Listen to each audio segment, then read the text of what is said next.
Hey, what's up, you guys? It's your boy TrapGoku, YouTube's favorite Super Saiyan, coming at you with another video game commentary. Now, this one's kind of inspired from my last video, my Yu-Gi-Oh experience. Shameless plug, but the link to that will be in the description box below.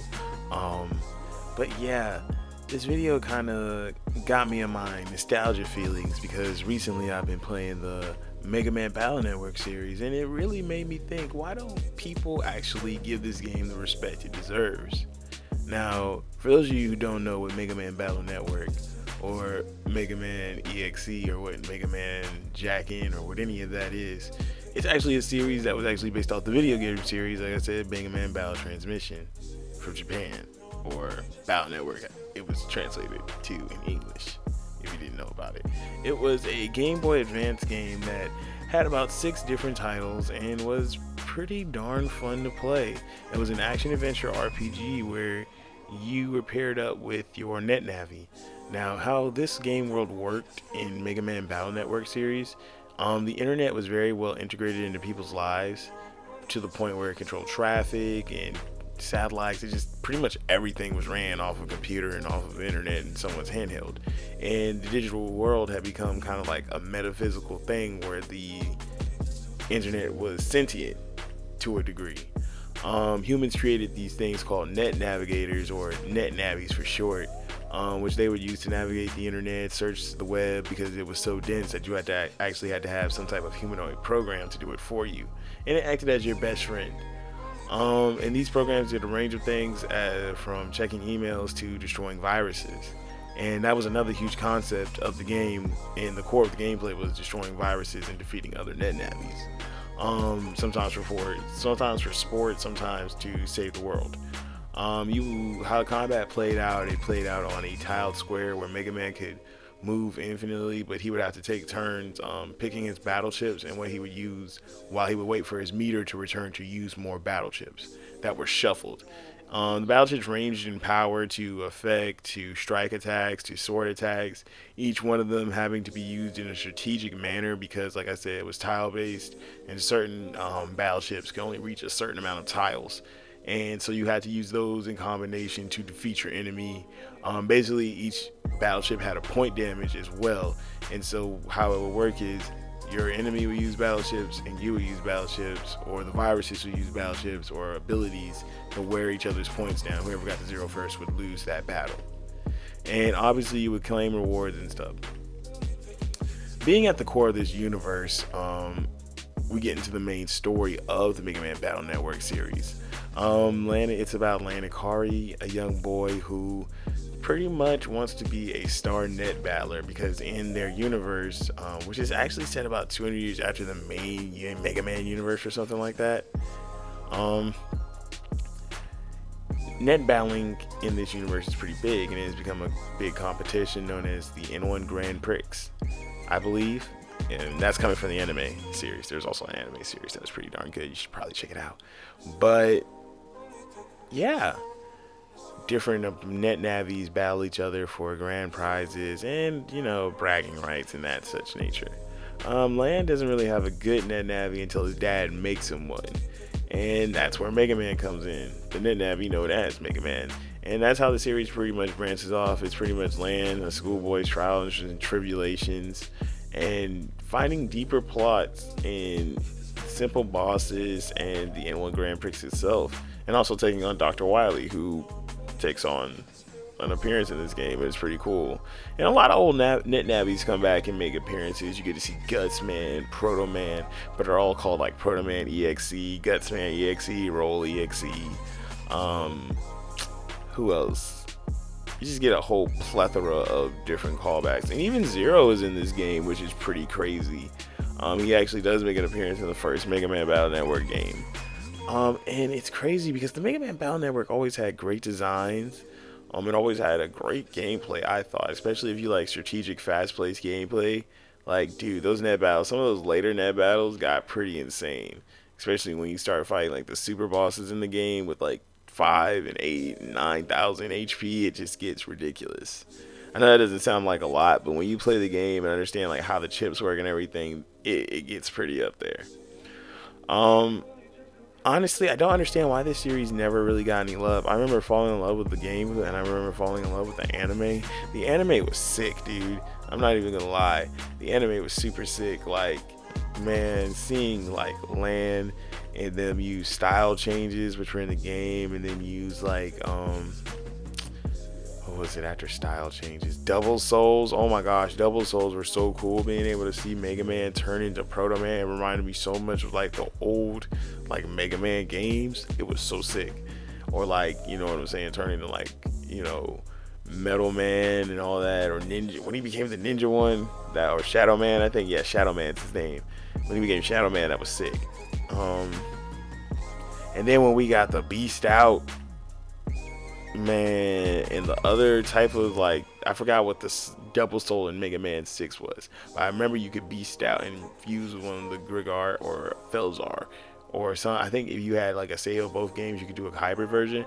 But bro, it was so sick to just beast out and just like, cause when you beast out as Grigar, you just got like a machine gun as a Mega Buster. And you go pop, pop, pop, pop, pop, destroy stuff. Oh my gosh, it was crazy. I know it said pop, pop, pop, pop on the stream on the video. That's funny. But Mega Man NT Warrior was savage. Mega Man Battle Network was savage. It gave me 6 games of pure savagery that you would never be able to find anywhere else, and I love it.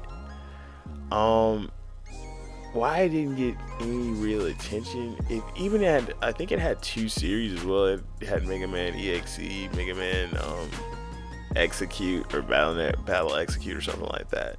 In Japan, it just went on for a very long time, and they covered pretty much everything in the 6 games, which was crazy to me when I found that out later on when I started exploring the internet on my own. I was like 15, 16, just primarily hanging out on the internet.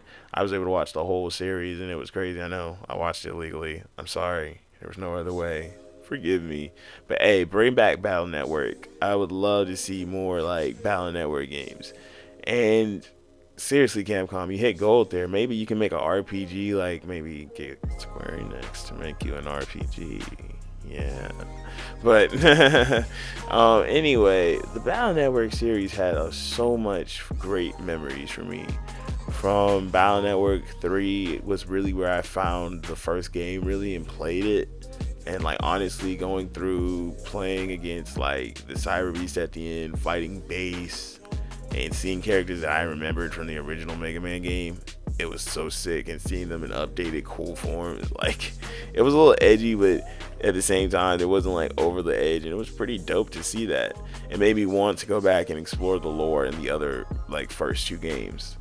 Going on into Mega Man 4, 5, and 6, Mega Man 4 Sun and Moon, dude, Sun and Moon was really great. You got to fight Duo, you got to have a tournament arc again, and it was pretty straight to like be a part of that and be able to like really kick some butt. Put Mega Man skills to the test. It also had a crazy little upgrade system, so it uses like, I think like a 3x3, so like 9 squares or 9 tiles, and you had to like certain moves or certain special abilities came packaged in like, say it might be a 2x2 or like a 3x something tile. You had to figure out how to like pretty much Tetris them together to get the best combination of the skills and abilities. If you went over, you got glitched, and it like give you like messed up skills that might drain your HP or stuff, or like sometimes it would be good, sometimes it would be bad. It was like high risk, high reward. So you had to really figure out what would be the optimal build for your Mega Man, or how your playstyle went down. Like I said, I don't know why this didn't get a lot of play. This would make a great competitive game. I mean, seriously, it's like high-speed chess on crack.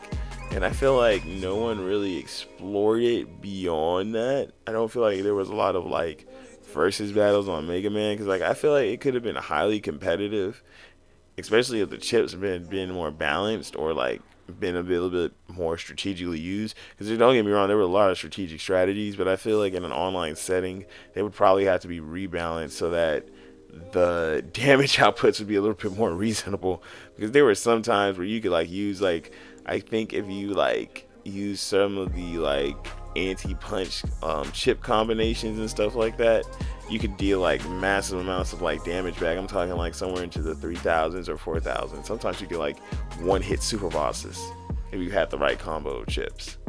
So I feel like if you don't want like, you know, crazy upsets in your tournament to happen, you should really, if you're looking for that competitive, if it does one day evolve into that, rebalance those chips. Like I said, it was a great and phenomenal series. It even have a spiritual successor series called MegaMan Starforged, which followed Geostellar and was literally like really like a 3D background behind the back shot of what MegaMan Battle Network would have been doing. So all in all, it's a shame to see that Mega Man doesn't get much play anymore except for crappy spiritual successors. Yes, I'm talking about Mighty Number 9. And you know, remake games such as like the Mega Man like ZX series, Mega Man Zero. They're just remaking all those games, and Mega Man. Not to say that's anything bad, because then we'll introduce new fans into the old Mega Man lore, which is never a bad thing. But you know, always remember, like, the Mega Man Battle Network games were gems among the GBA games that I feel like are forgotten and don't ever get enough praise. And I feel like if you just give one of them a try, I feel like the best one to try, honestly, would maybe be Mega Man Battle Network 3. Just give it a try, load it up, and I promise it is worth the boot. Thank you guys so much for joining me in another live video game commentary. I hope you guys enjoyed this gameplay. I hope you guys enjoyed everything. And like I said, be sure to rate, comment, and subscribe. It really helps my channel grow. Also, if you want to help me keep the lights on Patreon, link to that will be in the description box below. See you later, guys, and I hope you have a wonderful day. Peace.